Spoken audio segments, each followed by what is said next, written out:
Buenas tardes, excelentísimos e ilustrísimos damas y caballeros maestrantes, señoras y señores.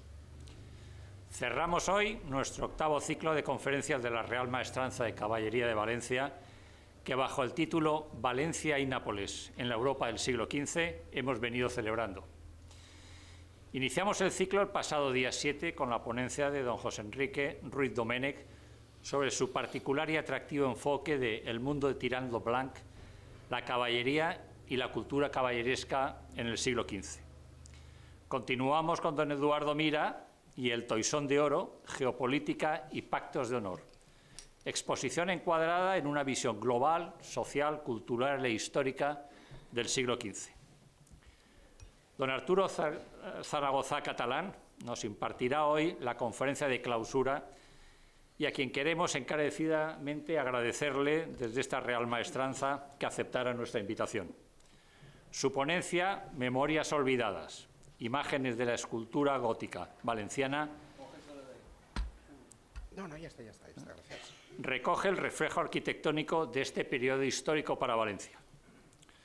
Doctor arquitecto, es profesor de Historia de la Arquitectura en el Máster de Intervención en el Patrimonio Arquitectónico de la Universidad Politécnica de Valencia e inspector de Patrimonio Artístico de la Generalitat Valenciana, así como miembro del International Council of Monuments and Sites. Académico de número de la Real Academia de Bellas Artes de San Carlos de Valencia y académico correspondiente de la Real Academia de Bellas Artes de San Fernando de Madrid. Es autor del gran libro de referencia sobre arquitectura gótica valenciana, que con este mismo nombre fuera editado por la Generalitat Valenciana. Durante los 10 últimos años, a partir de la restauración de las instituciones, como la Catedral de Valencia, la Iglesia de San Mateo de Castellón, la Colegiata de Gandía o el Monasterio de San Jerónimo de Cotalba, ha recuperado decenas de elementos escultóricos del gótico de los siglos XIV y XV, repartidas por estas y otras iglesias de la comunidad, rescatando algunas piezas de incalculable valor que, tras la llegada del barroco en el siglo XVI, fueron tapadas o revestidas y que son accesibles después de estudios o procesos de rehabilitación. Esta labor prolija y paciente de don Arturo Zaragoza, que arroja luz sobre un periodo de nuestro patrimonio artístico que permaneció olvidado, queda plasmada en la exposición que actualmente se exhibe en el Real Monasterio de Santa María de Valdigna bajo el título Imágenes perdidas. Patrocinado por el Consorcio de Museo de la Comunidad Valenciana, próximamente podremos visitarla también aquí en Valencia. Podemos decir que la escultura del episodio gótico valenciano ha pasado hasta ahora desapercibida. En realidad, si atendemos a la escasez de publicaciones académicas, parece como si este capítulo no hubiera existido. Las razones de este olvido han sido diversas. Sin duda, ha contribuido a ello el peculiar carácter del patrimonio medieval valenciano, frecuentemente oculto por los revestimientos de la Edad Moderna. Ha contribuido también a esta situación la localización inaccesible de algunas piezas, como las claves de bóvedas esculturadas o las fantásticas e inalcanzables gárgolas que evacúan el agua de las cubiertas. En ocasiones, el desconocimiento de las piezas es producto de una situación en ámbitos de acceso restringido, aunque tampoco deberíamos olvidar las desapariciones producidas por el vandalismo sufrido por diferentes motivos. Sin más, cedo ya la palabra a don Arturo Zaragoza. Muchas gracias. Muchas gracias. Bien, dignísimas autoridades, señoras y señores, muy buenas tardes. Yo, ante todo, quisiera agradecer la invitación para hablar en un lugar tan cargado de historia como es este y, a la vez, felicitar a la Real Maestranza de Caballería por organizar estos ciclos que permiten tener al día nuestra historia. El título de la conferencia se corresponde, como ya se ha dicho, exactamente con el título de una exposición de fotografías de escultura medieval que se inauguró parcialmente en el Monasterio de Santa María de la Valdigna exactamente el viernes pasado. Esa misma exposición llegará completa al Centro del Carmen en el mes de septiembre, aquí a Valencia. Lo digo porque si no quieren desplazarse al Monasterio de la Valldigna, podrán verla completa aquí directamente en Valencia. Bien, la idea de esta exposición nació durante mi trabajo como arquitecto inspector de patrimonio de la Generalidad Valenciana. Ante el asombro, siempre las cosas nacen ante el asombro de algo, ¿no? Ante el asombro de contemplar unas esculturas de máxima excelencia que nunca habían podido ser vistas, seguramente algunas, y que en cualquier caso, si habían sido vistas, nunca habían llamado la atención ni habían sido recogidas en ningún medio académico.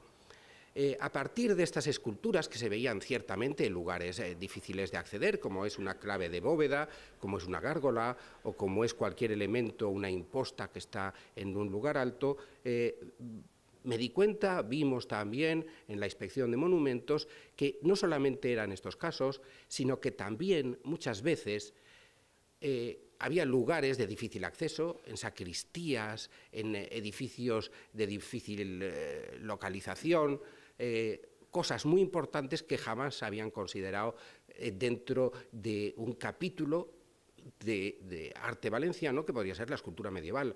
No hay ningún libro que se llame Escultura medieval valenciana, no existe. Existe algún capítulo muy breve, o sea, muy por encima, hecho por encargo, y prácticamente tampoco existe ningún libro, existe algún artículo suelto de elementos parciales. Pero la escultura medieval valenciana, siempre se ha dicho, es un lugar común que no existe, igual que existe una pintura medieval valenciana importante, no existe una escultura medieval importante. Bien, una de las razones para montar esta exposición, una de las razones para dar esta conferencia es demostrar que esa escultura sí que existe. Espero que al final de esta conferencia salgan convencidos de que esa escultura medieval no solamente existe, sino que es un capítulo importantísimo y que hay que estudiar. Bien, hay también toda una serie de elementos que no voy a pasar esta tarde, no los voy a pasar porque no los podemos ver, porque han desaparecido, y que han desaparecido o por la ignorancia o por el vandalismo. ¿Qué es la ignorancia? ¿O qué podemos entender por ignorancia? A ver si esto quiere pasar.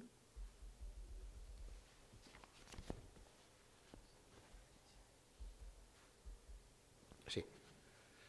Bien, esto es una fotografía que me encontré en los archivos de la Real Academia de San Carlos, sin fecha, sin autor y sin lugar de donde se ha tomado. Fíjense que es un sepulcro del siglo XIV que está utilizado como gallinero. ¿No? Es una cosa, bueno, pues es divertida, simpática, pero bueno, es atroz también, es un sepulcro importantísimo. Eso estaría en cualquier museo, en otras ciudades de España, más al norte, por ejemplo, estaría en un museo importantísimo, ¿no? Aquí, bueno, pues ha desaparecido, no sabemos dónde está.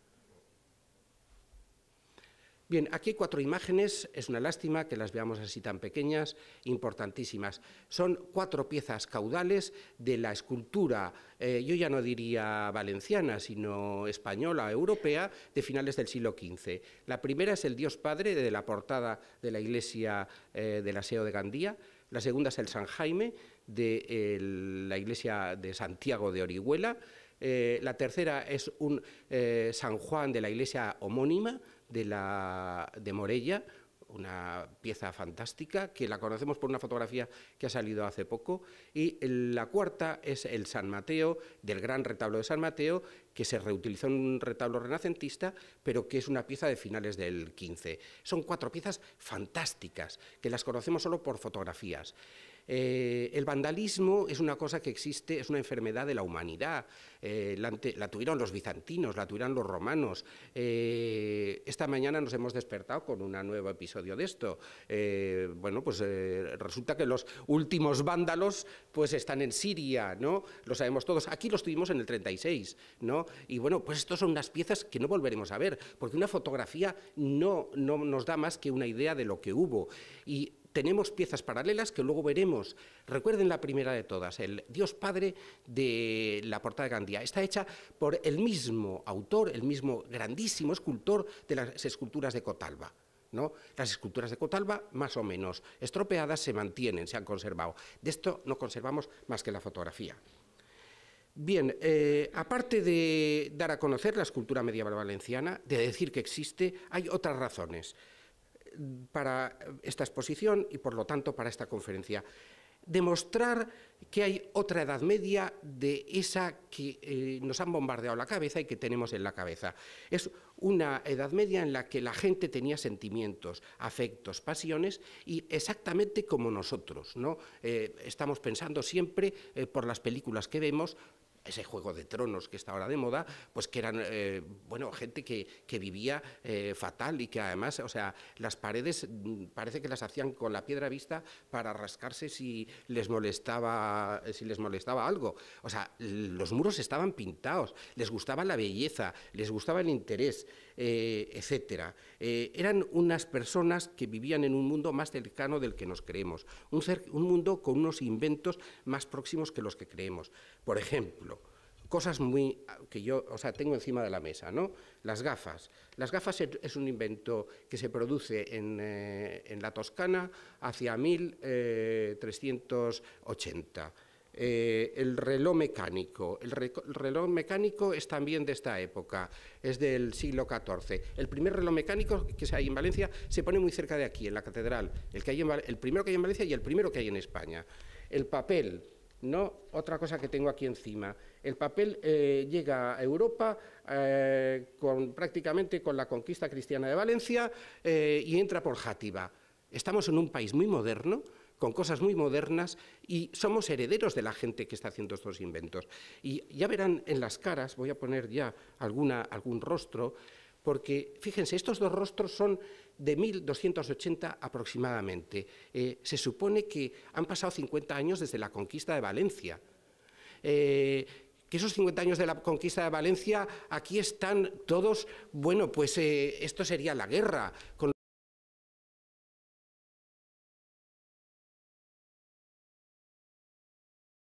Es el tercer obispo de Valencia. Su sepulcro está en la Catedral de Valencia. Seguramente ninguno de ustedes lo ha visto porque está en una sacristía. Eso que decía que es muy difícil de ver muchas veces la gran escultura. Bien, este obispo de Valencia ha tenido ocasión de hacerse un monumento sepulcral en el cual además tiene una inscripción preciosa en latín, larguísima, en la cual se dice de él que era elegante, alegre, hermoso, generoso, ¿no? Es Jazperto de Botonac. La cara de la derecha es también 1280, aparecido en una cimentación en la calle San Vicente. No sabemos quién es, no sabemos de dónde procede, pero sí que sabemos que el peinado que lleva es exactamente igual que el que llevan las impostas del claustro de Saint-Denis en París de la misma fecha, de 1280. Es decir, aquí hay un escultor que está representando a alguien con el mismo peinado, ha ido al mismo peluquero que van los peluqueros de París, en 1280. No, fíjense que quedan 100 y pico años para que venga Alfonso el Magnánimo, 150 años casi para Alfonso el Magnánimo, y esto no es el desierto, esto no es el desierto. Otro elemento característico de la escultura de esta época. Muchas veces los rostros nos interpelan, nos preguntan, se presentan delante de nosotros. Fíjense que aquí ya no se sabe si es la chica la que está mirando a la escultura o la escultura la que está mirando a la chica. Esto es una restauradora hace unos 15 años restaurando la puerta del Palau de la Catedral de Valencia. La escultura es 1280 también. En esta época pensaban que el alma residía en la cabeza, ¿no? Y que era muy importante el rostro. Ya veréis, o ya verán, que toda la conferencia, toda la escultura valenciana está llena de caras que nos están mirando y que nos están interpelando. Bien, aunque en realidad aquí hay que hablar de la época del Magnánimo, del siglo XV, yo creo que vale la pena retrotraerse bastante antes, precisamente para ver que cuando llega el Magnánimo llega sobre una base importantísima y que aquí hay una cultura artística, una cultura escultórica que está mucho más adelantada que la pictórica y que es muy importante. Siempre que se habla de escultura, pues empieza con las imágenes de devoción, todas las patronas de nuestros pueblos, que muchas veces han sido también destruidas en 1936, incluso, por ejemplo, aquí a la izquierda está la Virgen del Milagro, que pertenecía a la iglesia de San Juan del Hospital, que ahora se conserva rota y mal restaurada en la Catedral de Valencia. A la derecha he traído una escultura que a mí me parece de una gran calidad, muy poco conocida, que es la Virgen del Mar de Benicarló. La verdad es que lo único que se conserva auténtico es la parte que ven ustedes aquí. De ahí para abajo, durante el siglo XVIII, cuando se vestían las imágenes, muchas veces las rompían prácticamente y mantenían únicamente la cabeza, que es lo que sucede aquí. Bien, estas imágenes de devoción, pues las queremos mucho, pero no es artísticamente lo más interesante que hay en escultura valenciana. ¿Por qué? Bueno, pues porque además son muy heterogéneas, y son muy heterogéneas y vamos buscando escultores y no nos damos cuenta que en esta época, que eran tan modernos, ya existían las tiendas de imágenes. En las cantigas de Santa María, de Alfonso X el Sabio, hay representado cómo este caballero va a una tienda de comprar cuadros de la Virgen. No, estamos en 1280, 1290. En 1290 la gente va a comprar ya cuadros. Se sabe que esto no es que sucediera en Castilla, en Burgos, no. En Morella había también otra tienda de imágenes. Lo sabemos porque también las cantigas de Santa María cuentan otra persona que va a comprar una imagen de Santa María de Salas, de Huesca, va a comprarla en Morella. La entierra en el campo, apedrea, estropea todos los campos de alrededor, menos justamente el campo donde ha enterrado la imagen. Es decir, que es otro de los milagros de las cantigas de Santa María, pero que indirectamente nos dice que hay tiendas de imágenes ya en el siglo XIII. Bien, a pesar de tener muchas veces no demasiado interés artístico, hay piezas extraordinarias. Yo creo que la más extraordinaria de Valencia, de esta época primera, de estas imágenes de devoción del siglo XIII, es este Cristo del Salvador de Valencia. Aquí lo vemos en una foto del profesor Berchez, que además tiene una cara serena, fantástica, y que bueno, ha sido una imagen de devoción en Valencia siempre desde que existe esta imagen.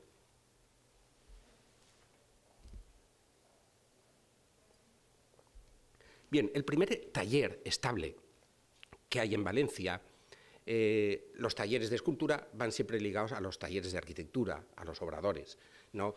Y cuando se empieza a construir la catedral, hacia 1260, y la empieza el obispo Albalat, ¿no? Se empieza por esta portada, la portada del Palau, de la Catedral de Valencia, que estamos seguramente no acostumbrados a verla como la vemos en esta imagen, que es una reconstrucción hipotética, muy poco hipotética, o sea, es una reconstrucción absolutamente razonable, porque esto se vio muy bien cuando se montaron los andamios, en la última restauración que se hizo hacia el año 2000 o 2001, creo que fue, se vio como la primera arquivolta estaba remontada, bastante mal montada, incluso cuando pasen por allí, fíjense, y verán como el primer arco de la parte de abajo, las dovelas no coinciden en sus dibujos, ¿no?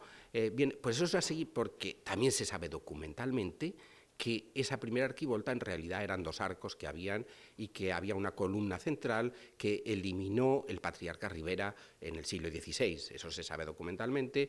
Incluso tampoco sería muy difícil rastrear el lugar donde se encuentra esta columna central. El aspecto de esta portada es el de un arco triunfal romano, ¿no? Con ese aspecto románico y que tiene cosas muy curiosas. Por una parte parece muy antiguo, en este sentido de que es muy románico, y por otra parte es muy moderno.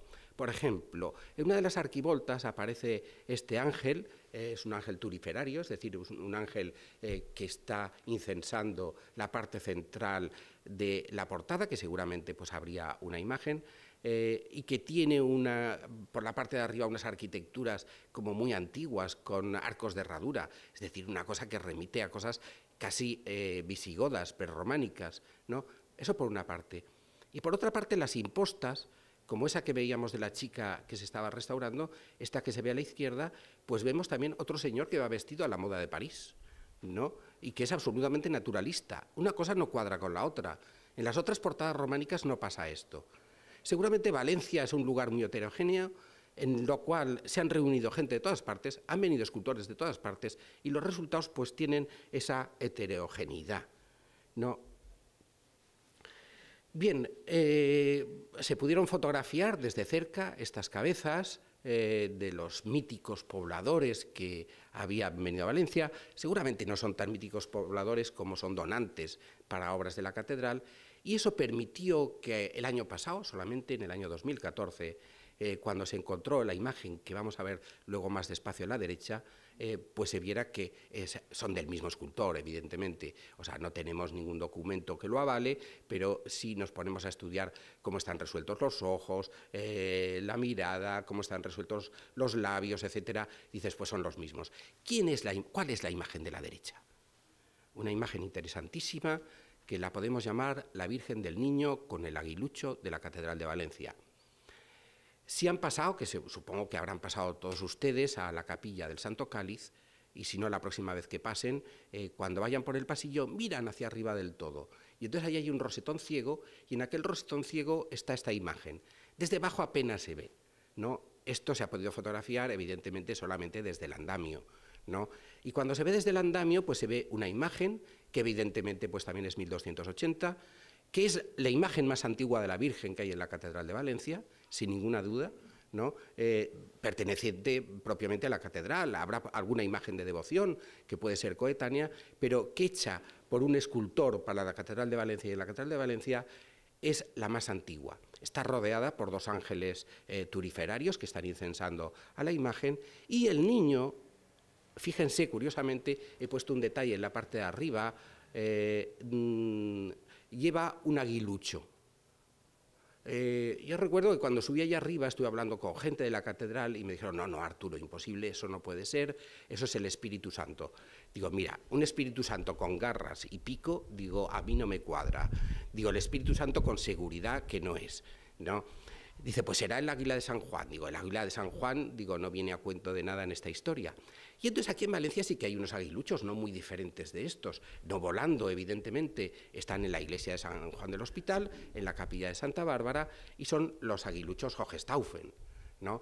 Justamente en esta época, en la Corona de Aragón, ha sido cuando con las vísperas de Sicilia, las vísperas sicilianas, la corona, el rey Pedro el Grande, ha tomado parte en la herencia que se supone le ha podido dejar el rey el emperador Federico II, y bueno, pues eso acabará en la paz de Añani, acabará más tarde, pero no acaba nunca, acaba luego con que Sicilia y la corona de Aragón vuelven a unirse.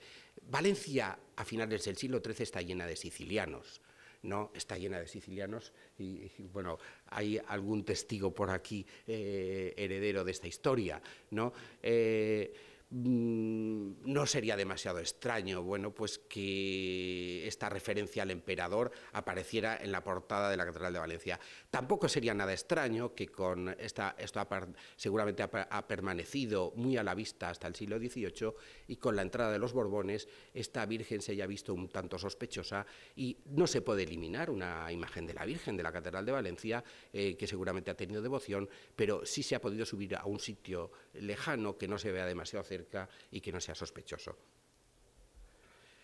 Bien, el segundo momento importante en la escultura valenciana en el siglo XIV es lo que podríamos llamar el taller del obispo Gastó. Esto es un sepulcro que apareció en la Catedral de Valencia hace también unos 7 u 8 años, al levantar el pavimento. Gracias a eso se vio que el escudo que llevaba en varias partes el sepulcro, y especialmente la vestimenta del obispo, era un toro, que ese toro se podía relacionar con la Puerta de los Apóstoles de la Catedral de Valencia, que había aquí una serie de datos, y la heráldica ha permitido datar por fin la Puerta de los Apóstoles de la Catedral de Valencia y hacerla de hacia 1330, que nunca se había podido datar con seguridad. Bien, esta datación ha permitido el reunir no solamente en esta datación esta puerta, sino otra que vamos a ver después, que es la puerta de entrada al capítulo en la Catedral de Valencia, que siempre se había creído más tarde y que son del mismo equipo, del mismo taller, y que esto supone la entrada de la gran escultura gótica europea en Valencia por un taller de una extraordinaria calidad.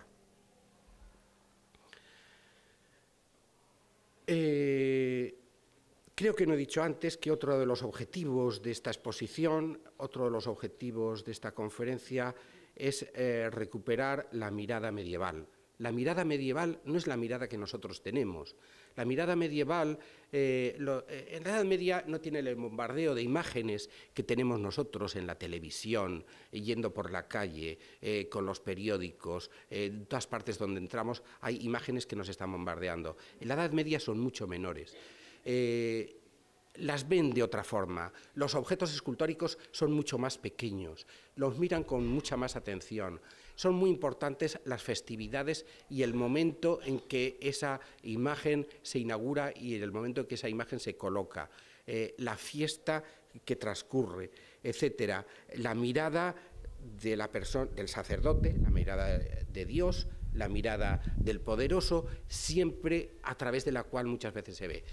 Estas imágenes son el apóstol San Juan y el apóstol San Pablo de la Puerta de los Apóstoles de la Catedral de Valencia. Yo se la he enseñado a mucha gente y no han sabido decirlas a primera vista. Y es una cosa que, claro, nosotros hemos venido aquí y hemos pasado por delante de la Puerta de los Apóstoles. Bueno, pues estos son los apóstoles de la Catedral de Valencia. Son unas esculturas fantásticas. Es una lástima porque yo creo que nunca las hemos valorado y nunca las hemos visto. Esta es la puerta que les decía del capítulo. Bien, pues esta puerta ahora no da para empezar a darles detalles, pero está hecha por el mismo equipo que hace la puerta de los Apóstoles. Esta puerta no estaba aquí, estaba a los pies de la catedral y fue trasladada aquí en el siglo XVIII cuando se hizo la puerta barroca. En las arquivoltas hay unas pequeñas figuritas que pasando no se ven apenas porque tienen unos 30 centímetros de altura y son también San Pedro y San Pablo. Cuando se fotografían de cerca son unas esculturas fantásticas. En realidad son modelinos, pequeñas esculturas de las imágenes que hay en la Puerta de los Apóstoles y que se han hecho aquí más pequeñas y que allí vienen más grandes. Aparecen otras figuras fantásticas, como este leoncito que se asoma entre las arquivoltas, o este otro león que está en la Catedral de Valencia, que ahí se ve pequeño, pero que es como la mesa que tengo yo aquí delante, y que seguramente era del evangelista San Marcos, y que era una de las figuras del cimborrio de la Catedral de Valencia, uno de los apóstoles. Bien, este equipo fantástico no es demasiado diferente del equipo que está haciendo los sepulcros del Puig de Santa María, es decir, los sepulcros de los Lauria y de Bernat d'Entença, un tío del rey Jaime I que ha muerto 100 años antes, pero que en este momento se le hace un monumento sepulcral. Fíjense a la derecha la mujer que se tapa la boca, el gesto de dolor, ese casi grito de dolor, que dices, bueno, pues recuerda el grito de Munch, o recuerda las grandes pinturas modernas, ¿no? O este cantor de la izquierda. Piensen que estamos con esculturas de 1340. No hay pintura todavía en esta época, la escultura está mucho más adelantada. O, por ejemplo, este otro detalle es durante el sepelio, están los personajes, los amigos del difunto con sus gramallas, con su vestimenta de duelo, y están mirando como están metiendo en el foso al fallecido, y además con gestos se ven, allí yo creo que se ven mejor que aquí, como diciendo, luego ya nos toca a nosotros, ¿no? Están haciendo unos gestos como muy especiales con la cara, ¿no? Bien, después de estos talleres tan fantásticos que hay en Valencia en la primera mitad del siglo XIV, aparece en San Mateo otro taller hacia 1360 aproximadamente, del que no se conocía prácticamente nada hasta hace pues unos 15 años.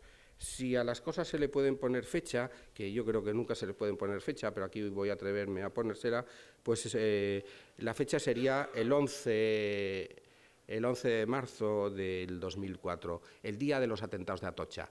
Dios escribe recto con renglones torcidos, seguramente.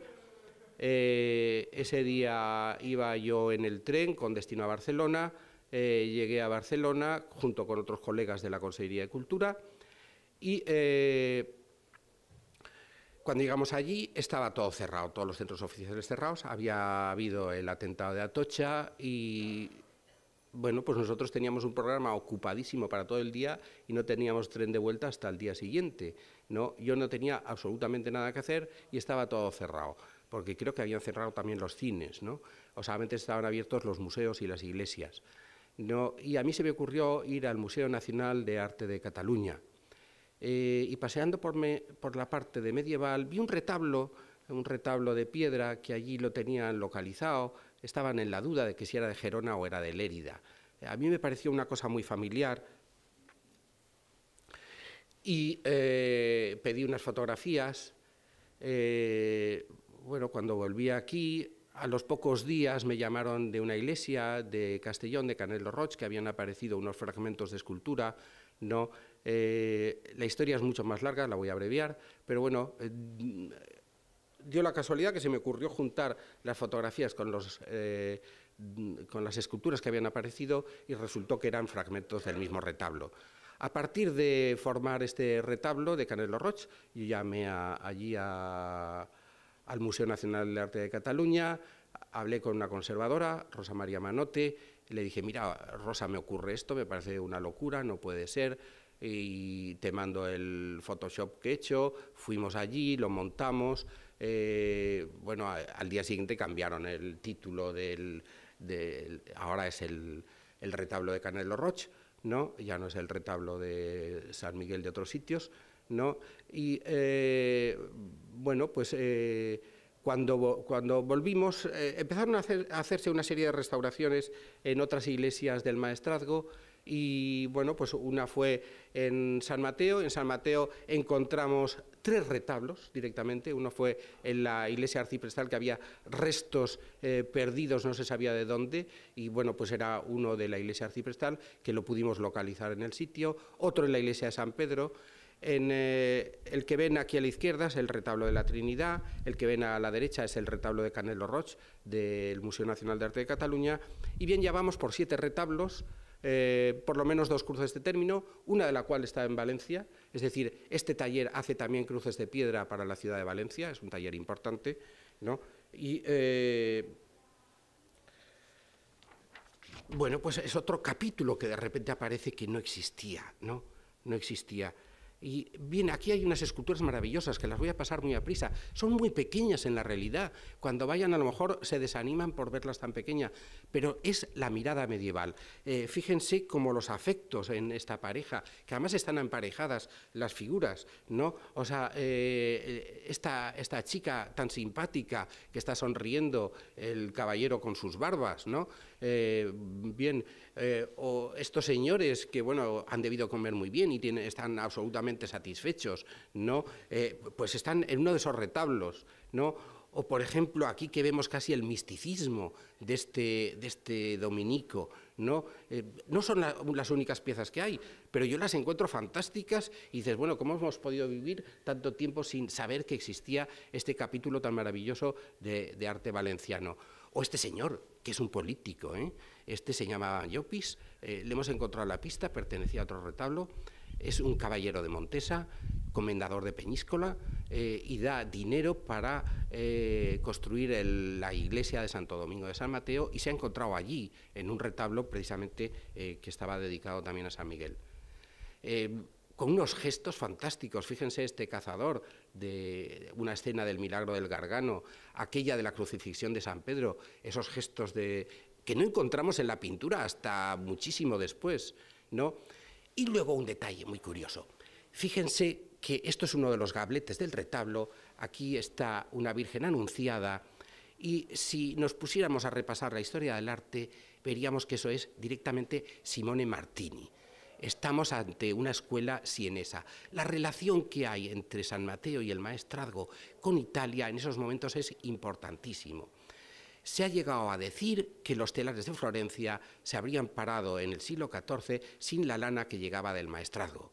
El itinerario Florencia, o mejor puerto de Pisa, puerto de Peñíscola, es continuo, y el dinero que entra en el Maestrazgo es increíble, asombroso, y no solamente entra el dinero, sino que entra también este arte, es decir, hay un italianismo que está entrando en el mundo valenciano en el siglo XIV importantísimo, un italianismo que deriva ya, y estamos entrando en el siglo XV, por ejemplo, en que la escultura empieza a tomar más volumen, más potencia. Fíjense en esa imagen de la derecha de un sepelio que hay en un sepulcro que hay en el Museo de San Pío V, está por el suelo, yo creo que todo el mundo lo ha mirado, nadie lo ha visto. Es curiosísimo, es un sepelio en el cual están todos los deudos del difunto, con capas, con la cabeza cubierta, y al final hay 4 figuras. Fíjense la del fondo, aquí la de la derecha, que va con el pelo sin cubrir, que parece sacada de una escultura de la antigüedad. Sabemos que en esta época, lo mismo que pasaba en época romana, en los entierros, muchas veces iban los difuntos de la familia que venían de la otra vida a recibir al difunto reciente, ¿no? Eso existía en Italia todavía en el siglo XIV y es posible que también existiera en Valencia. Valencia en esta época es casi una provincia de Italia, ¿no? Lo será definitivamente cuando el magnánimo esté en Nápoles, casi, ¿no? O al revés, o viceversa, si queremos, ¿no? Pero en esos momentos la relación con Italia es increíble. Esta imagen de la izquierda, la imagen que está en el Hospital de Pobres Sacerdotes, es una imagen que rima muy cercanamente a un capítulo que en Italia se llama el gótico fiorito, el gótico florecido. Es una cosa que a nosotros aquí no nos llega con la historia del arte, pero es su gótico. Bueno, pues la imagen lleva una corona de flores, está llena de flores. Bueno, pues ese gótico fiorito pues está también aquí en Valencia. Fíjense las esculturas, que sin tener cabeza, fíjense el volumen que adquieren, esa Santa Catalina de Alejandría, que está a la derecha, que ha aparecido hace unos años en una excavación arqueológica, en el Carmen precisamente, y que, bueno, pues ahora está aburrida en un almacén municipal, ¿no? Aquí, o sea, uno va por almacenes municipales y va encontrando cosas fantásticas que nunca a nadie le ha interesado. Otra pieza de esta época, también todos los que hayan ido a Gandía, que hayan entrado al aseo, la han visto, es una clave de bóveda del aseo de Gandía, que curiosamente reproduce una tabla de Pere Nicolau, una tabla de Pere Nicolau de hace 1400, el dibujo es de hace 1400, la clave tiene 92 centímetros de diámetro, desde abajo no se ve absolutamente nada. Y si se fotografía no se ve nada. O sea, hay que subir arriba al andamio para hacer esta fotografía y verla. Lo digo porque esto también está hablando de esa mirada medieval, que es muy diferente de la mirada nuestra. Pero fíjense que la pintura es un problema de líneas, pero la clave que es escultura, tiene una volumetría, adquiere un volumen en cada una de las figuras que no se sospecharía en la pintura. Aquí vemos, por ejemplo, la clave más de cerca, ¿no? O sea, tiene una volumetría fantástica. Y vamos a ver uno de los detalles, de los detalles. Si la clave no se ve, las juntas de la armadura ya me dirán lo que se ve, ¿no? O sea, casi se ve más en la fotografía que allí en el sitio, ¿no? Porque esta fotografía está muchísimo más ampliada que la realidad. La clave pues tendrá el tamaño de la pantalla aproximadamente, los 90 centímetros, la clave entera. Esto no se ve. Es decir, la mirada a lo pequeño, a lo diminuto, es una mirada medieval que no tiene que ver nada con la nuestra y que es importantísimo en el momento en que se fabrica la escultura y que tienen un carácter simbólico tremendo. Un carácter simbólico, aunque la expresión sea absolutamente naturalista. Se sabe que va a estar en el sitio y para ese sitio tiene que ser perfecta, ¿no? Tiene que ser perfecta, aunque sea un sitio para el que no se vea. Seguimos con el siglo XV y seguimos en la época, un sepulcro fantástico, el sepulcro de los Boyle. Yo creo que es un problema historiográfico tremendo. El barón de San Petrillo en 1920 publicó un doctísimo artículo sobre la heráldica, a partir del cual nadie en historia del arte se ha atrevido a decir nada y todo el mundo había dicho lo contrario, pero nadie se ha atrevido a decir nada. Bien, yo creo que aquí sí que hay una cosa que se puede decir. En 1957 hubo una riada que el agua llegó a 3 o 4 metros de altura. Todos sabemos en Valencia lo que es una riada. Hay 2 riadas de ese tipo por siglo. Esto tiene 700 años, por lo tanto ha tenido 14 riadas. En 14 riadas yo creo que todas esas esculturas se han caído, se han vuelto a montar más de una vez y seguramente se han recompuesto. Y no todas son de la misma época. Esta seguramente yo creo que pertenece más a ese taller de San Mateo, pero ya con esta volumetría que estaba hablando. Y que estos otros dos, este que estoy enseñando, este fragmento, en el cual vemos estos chicos con el cogote pelado, según la moda de peinado borgoñona de 1420 aproximadamente. Los frailes llevan también el cogote pelado, no porque sean frailes, sino porque es la moda del peinado de esa época. Alfonso el Magnánimo, si se acordarán, una diapositiva que pasó el jueves pasado, don Eduardo Mira, llevaba también el cogote pelado, ¿no? Esto es de la época de Alfonso el Magnánimo, pues esto es 1420, y muestra que aquí, en Valencia, ya ha entrado la influencia de Borgoña. Ya estamos en el mundo flamenco y Alfonso el Magnánimo está no muy lejos de aquí, en el Palacio Real, o dando alguna fiesta por algún sitio cercano. O, por ejemplo, esto también, este otro fragmento del sepulcro de los Boyle. La verdad es que cuesta pensar que esto sea de 1420, podría ser de 1980, podría ser de cualquier momento. Bueno, y con cosas tan modernas como esta figura de la que no se le ve la cara, que evidentemente el escultor por aquí ya ha visto la tumba de Felipe el Atrevido, con esa cara que le falta a su sepulcro, aquel que está en el Louvre. Pero también, fíjense, acuérdense de aquella señora que se tapaba la boca de dolor, ¿no?, en el gesto de dolor. No, eso lo estábamos viendo antes en unos sepulcros del Puig de 80 años antes. Es decir, eso nos muestra que en Valencia hay tradición escultórica, que unos están mirando a otros, que no necesitan tampoco exclusivamente ir a Italia para aprender. Es muy bueno ir al extranjero para aprender, pero también paseándose por Valencia se pueden aprender cosas en 1420. ¿No? Hay una tradición. Si yo he empezado hablando del siglo XIII y no he empezado hablando del siglo XV, es para decir que el siglo XV, Alfonso el Magnánimo, es muy importante, pero no es solamente el importante. Lo importante nace ya desde un tiempo anterior, y que aquí hay una tradición, y que esa tradición no hay que olvidarla. Bien, más cosas que pasan. La época de Alfonso el Magnánimo es una época fantástica.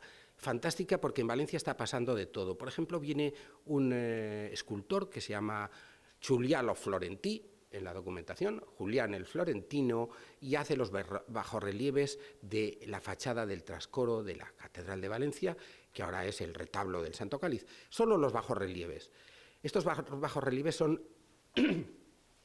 modernísimos para su época, están trasladando aquí la gran escultura de la Florencia renacentista. Fíjense en esta pieza de la izquierda, que es un detalle del momento en que Moisés levanta la serpiente ante los israelitas para curarlos de las picaduras. Bien, eso es un fragmento de Laoconte, es decir, es la escultura de la antigüedad que está volviendo, ¿no? Es la escultura de la antigüedad directamente. El estudio de Sansón ante Gaza, llevándose las puertas de Gaza, muestra un estudio anatómico que en 1320, 1318, que esto tiene fecha, nombre, etcétera, aquí en Valencia se está dando. Pero, curiosamente, también hay que decir las cosas, que no es necesario que venga un florentino a enseñar a los valencianos. ¿Por qué lo digo?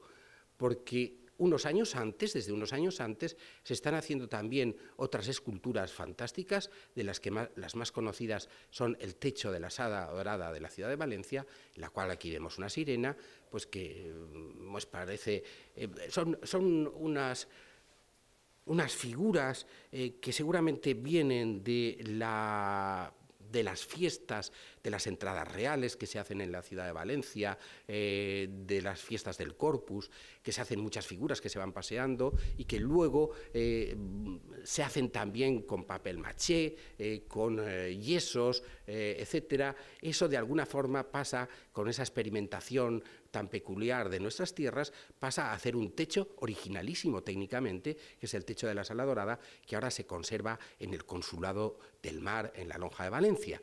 Bien, pues esto, que si nos ponemos a mirarlo despacio, vemos figuras como esta, que está en una de las rocas de aquí de la ciudad y que pertenecía también a un techo de la ciudad de Valencia, una de las rocas que se pasean por el corpus y que, fíjense, esto es también un estudio anatómico. Los florentinos han tirado por lo heroico, aquí hemos tirado por lo festivo y por lo grotesco, seguramente. Habría que pensar si el nacimiento de las fallas no es de esta época, ¿no? Porque esto que vemos aquí pues es de yeso, es de madera, con técnicas nuevas, etcétera. Recuerden también que hay mucha escultura que seguramente se ha perdido, pero que es muy importante. La imagen de la Virgen de los Desamparados, ustedes saben que no es de madera, es como de papel maché, está hecha precisamente para que pese muy poco, porque se extendía sobre los cadáveres de los pobres, precisamente, y gente que no tenía una caja para poder ir en una caja. Y entonces se ponía directamente. La pieza original pesa muy poco, es una cosa muy original, no por eso la queremos menos a la Virgen de los Desamparados, porque sea con unas técnicas nuevas. Bueno, pues las fallas, hay también una escultura fantástica que nos admira y que es de esta época. Bien, a partir de esta época, ya a finales de la época de Alfonso el Magnánimo, hay la gran escultura valenciana ya más conocida, que se puede seguir ya documentalmente, se puede seguir a través de los grandes arquitectos, Antoni Dalmau, Francesc Baldomar, Pere Comte. Sabemos menos de los escultores, normalmente son los arquitectos los que cobran y los arquitectos los que, digamos, que pagan a su vez a los escultores, los subcontratan, diríamos ahora en términos actuales, ¿no? Es una lástima que el retablo del trascoro, el retablo del Santo Cáliz, esté mal iluminado porque el sitio original para el que fue hecho fue para los pies de la Catedral de Valencia. Delante tenía una gran ventana orientada al sur, con un gran foco de luz que le estaba dando verticalmente, y claro, cuando se ilumina se ven cosas que normalmente no se ven. Por ejemplo, yo creo que los grelos nunca habrán pasado a la historia del arte como en este retablo. Cuando vemos estos detalles, pues la verdad es que es una maravilla y no sabemos si estamos ante el Art Nouveau si estamos ante el siglo XV o ante el Art Nouveau, ¿no? O, por ejemplo, uno de los capiteles de la entrada al trascoro, que es ahora la entrada al Santo Cáliz, es un capitel en el cual las volutas... Vamos a ver, este capitel lo ha hecho Antoni Dalmau para enmarcar aquellos relieves que hemos visto renacentistas de un florentino. Y es increíble, no es creíble que Antoni Dalmau no sepa lo que es una arquitectura clásica. Lo sabe, por supuesto, es un gran arquitecto y es un gran escultor, pero es valenciano, tiene otra cosa en la cabeza y parece que esté haciendo una burla del orden clásico y que las volutas les está transformando en caracoles. Las espirales de las volutas las ha transformado en caracoles y las hojas, la vegetación, la ha transformado en grelos, ¿no? Los caracoles estos, fíjense también porque son unos caracoles que luego aparecen también en Cotalba, en el monasterio de San Jerónimo de Cotalba. Bien, otra escultura fantástica, hasta ahora que había pasado desapercibida, es esta del gran arquitecto de la catedral, de la capilla real de Alfonso el Magnánimo, Francesc Baldomar. Son unos pilares, está en el primer pilar de la ampliación del siglo XV, en la Catedral de Valencia, una ampliación que se hace cuando los obispos de Valencia son Borjas. Saben que tanto el primer obispo Borja, Alfonso de Borja, el futuro Calixto III, como el siguiente Borja, Rodrigo de Borja, el futuro Alejandro VI, se llevan a matar con el rey Alfonso el Magnánimo. No al principio, es precisamente Alfonso el Magnánimo el que promueve a Alfonso de Borja, pero Alfonso, una vez es papa, quiere ser papa y tiene que enfrentarse con el rey y se enfrenta. El primer enfrentamiento que tiene es a propósito de cuando el obispado de Valencia, el rey se lo pide para su sobrino y el papa no se lo da, el obispado de Valencia, para su sobrino, tampoco por ninguna cosa virtuosa, porque el Calixto III en realidad lo quiere para su sobrino suyo, es decir, el que será luego Alejandro VI. No es tampoco por ninguna razón especialmente virtuosa. Bien, a partir de ahí, bueno, luego al final resulta que el sobrino de uno es papa y el sobrino del otro es rey, con lo cual, pues el debate está servido. El arquitecto de la Catedral de Valencia parece haber tomado partido por los Borja. Bien, al final parece ser que tiene problemas incluso en la vista, y cuando se inaugura la catedral, bueno, pues en el pilar, el único pilar que hay, unas figuras que están como atlantes soportando las bóvedas de la catedral, se representan el arquitecto, el obispo, que en esos momentos es Rodrigo de Borja, el canónigo y luego pues otro arquitecto que le sucede. Aquí vemos el rostro de Baldomar a la izquierda, con el ojo a la funeral a la derecha. Vemos otro arquitecto de la época. Fíjense que ambos llevan barba y no llevan bigote. Parece que es el look que se lleva en la época entre los arquitectos famosos. No, aquí vemos dos imágenes de Rodrigo de Borja en la Catedral de Valencia y en la Capilla Sixtina, también como maestro de la ley. Bien, a partir de este momento, pues ya en época de Pere Comte, pues hay una escultura fantástica, siempre mal fotografiada. Por ejemplo, en las capillas de entrada al capítulo de la Catedral de Valencia vemos lo que yo creo que es otro retrato. Es un cantero, está sentado encima de un sillar, aquí no lo vemos. Al lado tiene otro sillar donde tiene el almuerzo, le está dando unas uvas al perro, que está haciendo figuras, el perro está boca abajo, recibiendo las uvas que les va dando el cantero, ¿no? Y bueno, pues son unas imágenes con unas caras absolutamente reales. O este otro, que es un salvaje que está perseguido por monstruos. Este tiene el nombre del escultor que lo ha hecho, parece que sea un retrato, está también junto a esta escultura que estábamos viendo antes. Estos otros creo que también podrían ser retratos, están en la Colegiata de Gandía, están en sitios inaccesibles, no son visibles normalmente, están por la parte de arriba. Uno de ellos es un niño que lleva una corona ducal, lógicamente por la época es el pequeño duque Juan, el hijo de María Enríquez. El otro lleva un espadín. El que lleva un espadín es muy curioso porque solamente tienen posibilidad de llevar espadín en Valencia los maestros de obras, es decir, podría ser el arquitecto de la obra y el duque, que es el propietario, ¿no?, en la SEO de Gandía. Bueno, a veces las caras nos miran tanto, ¿no?, nos miran tanto, que también pasa con los leones, y el niño este que se ha subido aquí al andamio pues le contesta al león, que es una gárgola de la SEO de Gandía, ¿no? Estos leones son, además, es muy curioso porque son exactamente iguales a los leones que hay a la entrada de la gran escalera de la gran sala del monasterio, de la parte alta del monasterio de San Jerónimo de Cotalba, que es lo único que nos queda por ver y que es una de las piezas, esta mañana estaba yo allí, es una de las piezas caudales de la arquitectura y de la escultura valenciana, española y, si me apuran, europea, de finales del siglo XV. Esto es la puerta de la gran escalera que subiría a la gran sala que construye María Enríquez. Esas dos columnillas con leones en realidad son los remates de los tiros de las escaleras. Esos arcos cortina son unos arcos cortina que podemos verlos también en algunos palacios de Nápoles, que podemos verlos también en algunos lugares, por ejemplo, en el monasterio de Batalla o en algunos monasterios lusos importantes de esta época.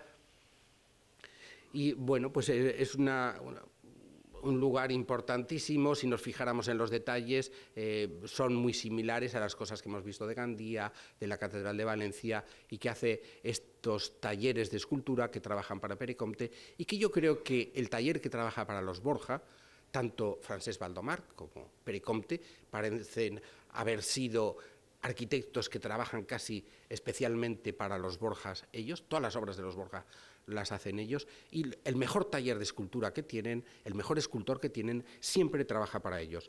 Yo esta mañana lo decía, que me parecía que es mucho mejor escultor el que trabaja en Cotalba, el que trabaja en la capilla de San Luis en la Catedral de Valencia, el que trabaja en la SEO de Gandía, que incluso el que trabaja en la Lonja de Valencia.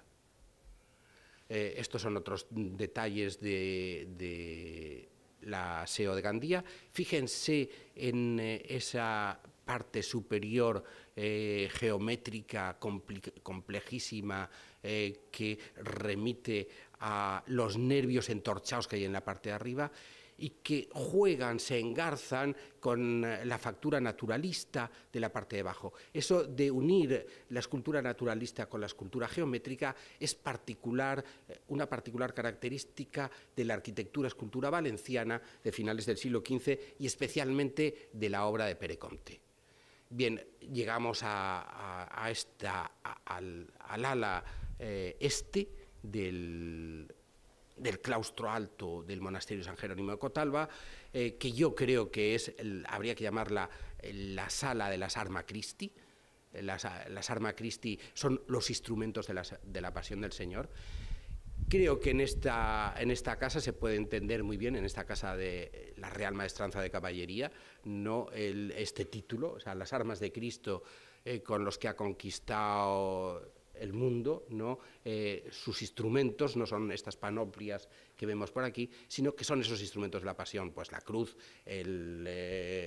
los clavos, la corona de espinas, y hay 20 ángeles con los 20 instrumentos de la Pasión, que lamentablemente los instrumentos están rotos, han desaparecido muchos de ellos, pero yo creo que no nos han quitado lo más valioso, porque no nos han quitado los que lo rompió, el vándalo que lo rompió, no nos quitó ni la idea con lo que están hechos, ni el gesto de los ángeles.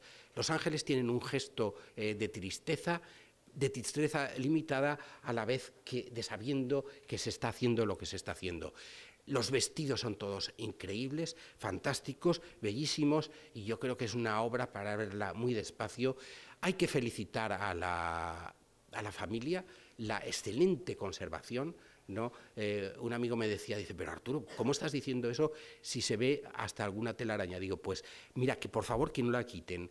Digo, que no la quiten porque es que muchas veces simplemente poner el ventilador en una obra de estas puede estropearlo, ¿no? Esto, afortunadamente, se han hecho tantas barbaridades en restauración que muchas veces es mejor dejar las cosas como está. El edificio está muy bien conservado, etcétera, etcétera. Pero estas cosas no se trata de ir con rapidez, sino que ir con mucho cuidado. Y lo vamos a ver en alguna fotografía. Bueno, por ejemplo, esta es una de las claves de bóveda, que también llevan escudos con elementos de la Pasión de Cristo y que tienen esos gestos que, así como las figuras parecen responder a modelos alemanes, a modelos de grabado alemán, las caras están respondiendo evidentemente a gestos italianos. Cabe pensar incluso en la existencia de un escultor italiano trabajando para los Borja, lo cual tampoco sería nada extraño, y que eso pues no aparezca en ningún documento y que no nos vaya a aparecer, pero son unos gestos y unas imágenes bellísimas. Quizás el mejor de todos sea el que está puesto a la entrada sobre es el escudo tenante del escudo de María Enríquez, ¿no? Y que es el único que no está triste. No está triste porque no lleva un instrumento de la Pasión, lleva el escudo de María Enríquez, ¿no? Está teniendo el escudo y parece que esté dándonos unas palabras de bienvenida, ¿no? Fíjense ese detalle de la boca abierta, que apenas se le ven los dientes. Un escultor que lo vio, amigo mío, dice, Arturo, dice, eso es lo más complicado de hacer que existe en el mundo, ese gesto con la boca abierta y que apenas se entrevean los dientes. Bien, esto no sé, creo que era bueno, no, hay una última imagen, perdónenme, pero esta es que me hace ilusión. Ahora se están haciendo obras en la Catedral de Valencia y hace unos días, subiendo por allí, descubrimos que esta reja es la reja auténtica, una reja de 1430, de que tenemos el nombre del herrero que lo hizo, Aloy Pont, ¿no? Tenemos lo que costó y era la reja de la antigua librería de la Catedral de Valencia. Y bueno, el león me pareció tan moderno, dices, bueno, ni Gaudí ha hecho unos leones tan buenos, el dragón, ni Gaudí ha hecho unos dragones tan divertidos, tan simpáticos como eso. Bien, pues esto es la última imagen que les quería mostrar. Nada más, muchas gracias por su atención.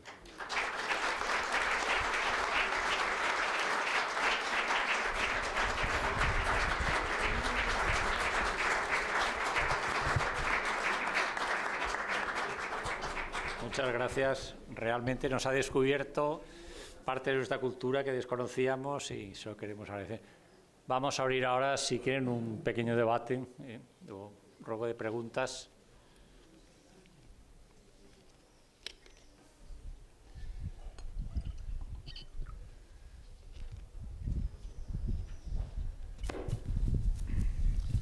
Bueno, magnífica la exposición, ¿eh?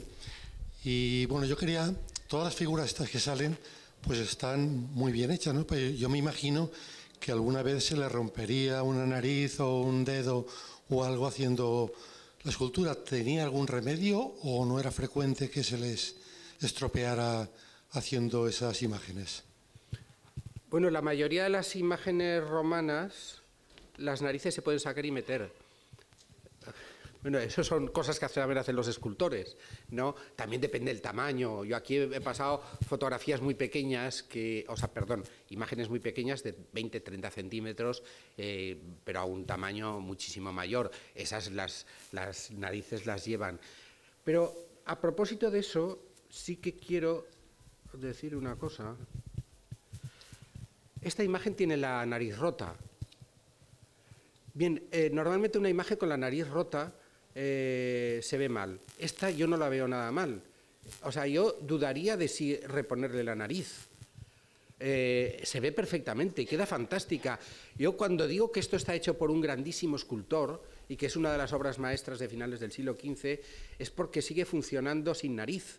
Miguel Ángel decía que una escultura era aquella escultura que una vez hecha se subía a una montaña, se tiraba desde la montaña y que lo que quedaba de eso era una escultura.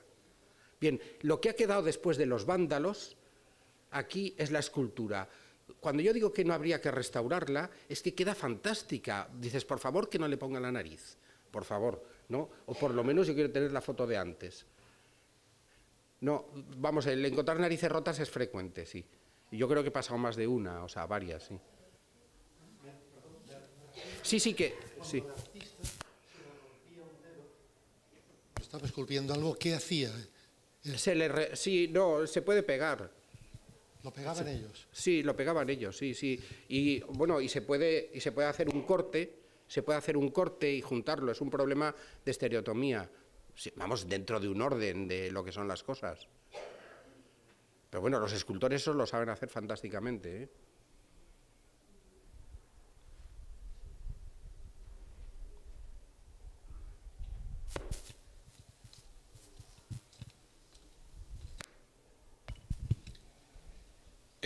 El sepulcro de los Boyle que ha nombrado antes, Sí. ¿dónde está?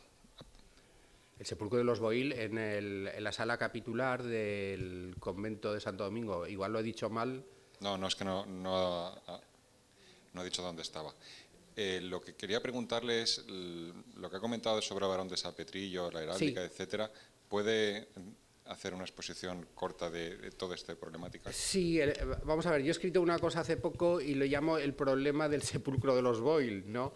El problema desde el punto de vista de la historia del arte, no desde el punto de vista de la historia, ¿no? Eso siempre se había pensado por el tipo de escultura, o sea, mirándolo, que era del siglo XIV, ¿no? Del siglo XIV, porque las escenas caballerescas se corresponden con la época, con lo que se hace, digamos, en la época de Pedro el Ceremonioso, etcétera. Cuando el barón de San Petrillo estudió la heráldica, que yo, bueno, ahora no lo tengo exactamente en la cabeza, pero vino a decir que, bueno, pues allí la heráldica mostraba dos momentos, aproximadamente 1420, y aproximadamente pues 1440, ¿no? Y como allí el cronista del convento de Santo Domingo ya había dicho, tradicionalmente se pensaba que los que estaban enterrados allí era el gobernador de Valencia, el gobernador Boyle, el gobernador viejo, el de la calle del gobernador viejo, por una parte, y por otra el virrey de Nápoles, ya se les había adjudicado a cada uno su figura, ¿no? Bueno, pues el barón de San Petrillo reordenó esto, puso unas fechas, las fechas parece ser que heráldicamente son irrebatibles, ¿no? Y bueno, pues si hay que ir adjudicando, pues se podían ir adjudicando a partir de lo que el cronista y la tradición había pensado. Pero la verdad es que documentos no hay ninguno, y que el peinado, la gente, pues si hay un peinado del siglo de 1420, el peinado es de 1420, y la barba, perdónenme, hipster, que lleva el caballero anciano, esas barbas dejan de estar de moda a partir de 1400, es decir, tiene que ser anterior a 1400. La forma de trabajar es de otros momentos, es decir, ahí hay obras de dos momentos muy diferentes, ¿no? En ese sentido tiene razón el barón de San Petrillo. Por otra parte, aunque la heráldica es de cuando es la heráldica, vamos a ver lo que les he dicho yo de las riadas, ¿no? Dices, en Valencia ha habido muchas riadas. Eso es un sepulcro que se ha podido recomponer a base de un sepulcro anterior, al cual han querido hacer un neosepulcro caballeresco en otra época, imitando cosas anteriores, pero claro, imitarán las cosas, pero no imitan el peinado. El peinado en la Edad Media es importantísimo. Yo no sé si se han fijado también en el peinado que lleva San Pablo en la Puerta de los Apóstoles, o el peinado que lleva San Juan. Todo eso es verdad, unos rizos enormes, las barbas que llevan los caballeros con hasta 7 rizos, ¿no? Hay que pensar que esta gente pues se pasaba con sus tenacillas y o sea, muchas horas. O sea, los medievales eran cualquier cosa menos sucios y menos burros, se lavaban todos los días. O sea, eso de que no se lavaban no es cierto, tenían sus baños, ¿no? Iban al peluquero y se pasaban muchas horas en el peluquero. Entonces, en el sepulcro de los Boyle, volviendo al sepulcro de los Boyle, los peinados no mienten, porque la gente no quiere ir peinada como no toca, ¿no? Y entonces, yo creo que el caballero anciano puede ser perfectamente, pues, o sea, no puede corresponderse ni con uno ni con otro de los que la tradición nos dice, sino que la tradición puede estar diciendo unas cosas y la heráldica, que sí que es de fiar, pues la heráldica sí que está diciendo dos momentos. Por otra parte, otro de los problemas que hay es ese, o sea, aparte de que haya dos momentos, es que hay un querer volver para atrás. Parece que están... No lo sé, yo no sé si que el sepulcro de los Boyle está haciendo un monumento sepulcral a los Boyle Vétera frente a los Boyle Manises o frente a los Boyle, o sea, cada una de las ramas de los Boyle que están enterrados, parece ser en una de las esquinas de la sala capitular, ¿no? Es decir, que ahí hay un problema, digamos, de heráldica que se esconde por detrás, que ha engañado a la historia del arte, pero la historia del arte también tiene sus instrumentos que hacen pensar que ahí hay cosas que no acaban de cuadrar. El problema de los Boyle, no quiero meterme ya en más problemas de heráldica. No sé si he sabido contestar. Sí. ¿Y conoce el sepulcro que está en Segorbe de la familia Valterra? Sí, fantástico. Sí, lo decía por lo de la mirada medieval tan simpática que tiene el fallecido. Sí. Sí, bueno, yo aquí he contado pues 4 cosas, vamos, y fundamentalmente pues he pasado también las fotografías que hay en la exposición. Son unas fotografías que han costado mucho tiempo, poco dinero si se quiere, pero mucho tiempo, porque ha habido fotografías que ha habido que volver muchas veces a hacerlas. Una vez estaban hechas y diciendo, esta fotografía no es, hay que hacerla desde más cerca, desde la izquierda, desde arriba, desde abajo. La clave de Gandía no, la clave de Gandía se hizo cuando se puso el andamio. Ahora habría que volver a poner un andamio para hacer esa misma fotografía. Pero hay cosas muy pequeñas que se han hecho, se han construido, se han fotografiado muy grandes y grandes que se han fotografiado muy pequeñas. Pero bueno, todo no lo hemos podido fotografiar. Vamos a ver, yo creo que esto puede ayudar a empezar a pensar muchas cosas que hemos estado viendo o que hemos estado mirando y no las hemos visto, pero no las hemos mirado adecuadamente, ¿no? Sí, yo creo que es una forma de ver las cosas que puede dar mucho juego.